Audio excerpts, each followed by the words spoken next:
বাবদ নিছে টাকা, চলার বাবদ সেক্রেটারির কাছে নিজেই নিছে 5,000 টাকা।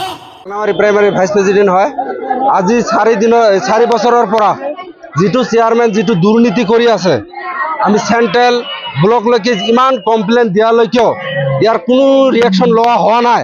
আজিৰ দিনৰ পৰা এই যে ভাংনামাৰী ভিচিডিচিত যিমান দুৰ্নীতি কৰিছে, ঘৰৰ পইচা, অৰুণোদয়ৰ পইচা, লেট্ৰিনৰ পইচা, চৰকাৰে যিমান টকা ডেভেলপমেণ্ট আনিছে তাত 3 গুণ চেয়াৰমেন লুটিয়াই লৈছে পাব্লিকৰ পৰা। এটাকৈ ঘৰৰ পৰা 10,000 টকা লৈছে, PMI ঘৰৰ পৰা এটা 10,000 টকা লৈছে। আমি প্ৰাইমাৰী তাক কোনো ব্ৰেক দি ৰাখিব পৰা নাই কাৰণে মই ব্লকত কমপ্লেইন দিয়া হৈছিল, ব্লকৰ কোনো ৰিয়েকশ্যন লোৱা নাই। ডিষ্ট্ৰিক্টত দিয়া হৈছিল, তাতেও কমপ্লেইন হোৱা নাই, একো ৰিয়েকশ্যন লোৱা হোৱা নাই।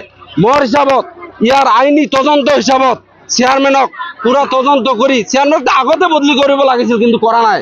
দলৰ কিবা হেমেহি আছে নেকি মই ভাবোঁ, ব্লকৰ ইয়াতে কিবা স্বাৰ্থ কিবা জড়িত আছে বুলি মই ভাবোঁ।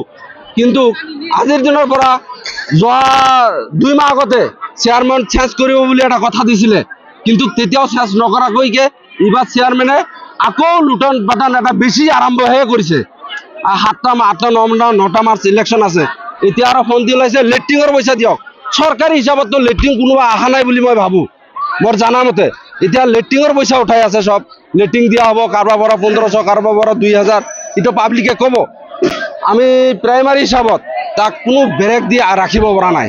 এইখিনি চেয়াৰমেন নাম ছাইদুৰ ৰহমান, ভাংনামাৰী ভিচিডিচি। নমস্কাৰ, মই 18 নং মানাছ চেৰফাং ব্লক ইউথৰ ভাইচ প্ৰেচিডেণ্ট, উপসভাপতি।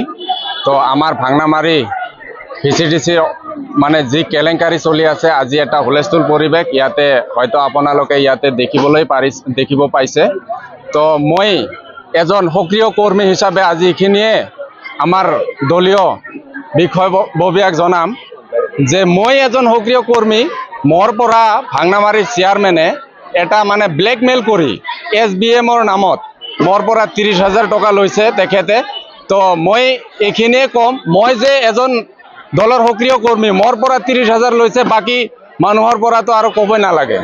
তো মোৰ কথা ইমান দীঘলীয়া কৰি নকওঁ, এইখিনিয়ে মোৰ স্পষ্ট কথা। ইয়াৰ ওপৰত ডাইৰেক্ট একশ্যন হ'ব লাগে, নহ'লে মই মানাছ ব্লক ইউথৰ উপসভাপতি হিচাপে আজিৰ দিনত এইটোৱে জনাম যে মই ডাইৰেক্ট ইয়াতে চাইলেণ্ট থাকিম দলৰ ভালৰ কাৰণে।